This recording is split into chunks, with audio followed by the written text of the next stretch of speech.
Welcome to Moving Forward. I'm Diane Williamson. The safety of our children in our schools has always been of the utmost importance. But as the world around us has changed, technology has evolved to allow us to implement more stringent controls on our entrances, perimeters, and even within the buildings.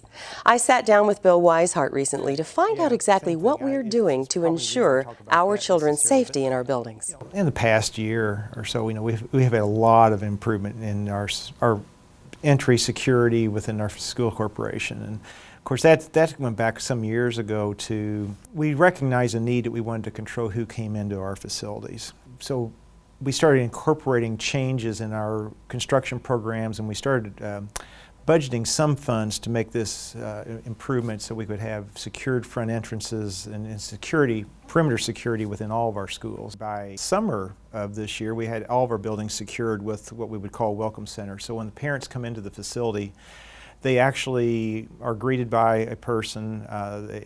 They cannot access the building until we actually take them through our security badge system.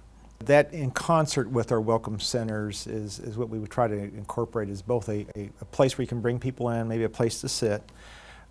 We want to know who's coming into our facility, so we actually let them come through, or we actually scan their driver's license. And in that scanning, we actually see if they're on a sex offenders list, and that checks other databases as well. So we can see if we have someone who belongs or doesn't belong, and deal with them at the door without letting them get into our school facility. Funding for these improvements came through a $150,000 grant from the Horseshoe Foundation, along with an allocation from our school board. All of our school buildings now have these safety measures in place, complete with welcome centers, and so far, the response has been very positive.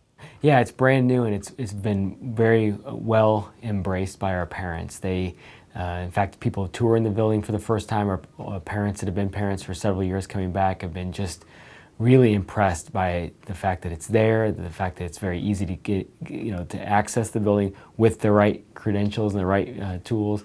But they just feel very secure. We had a parent that was in visiting, moving here from Georgia yesterday, and it was just, her comment was, "We have nothing like this where we're from," and so the security and safety is really good for the kids, but it also fits well in the building. It adapts to the building. It feels like it's part of the building. It doesn't feel anything less than a school.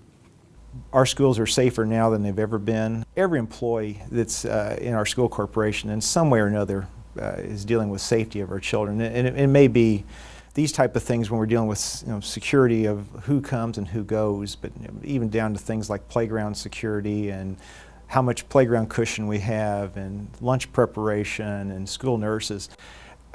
I can't think of any employee who doesn't have safety in mind for our students. As we embark on a new year, many of us make resolutions, and nearly as many break them. This year, why not make a resolution that you're more likely to keep? Simply make it a point to check out the monthly REACH requests on our website and Facebook page. On it, you'll find many ways to help our schools and classrooms with donations of your time, materials, and money.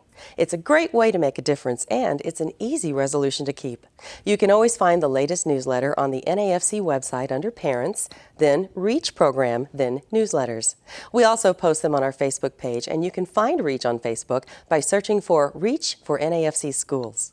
To get on their mailing list, just send an email to reachforschools@gmail.com. We hope you have a wonderful winter break. We'll see you back in class on Monday, January 6th, 2014. And in the meantime, we are always looking for good stories to tell. So if you have one, please share it with us. And you can stay up to date by checking out our website, liking us on Facebook, and following us on Twitter. I'm Diane Williamson. We'll see you next week on Moving Forward.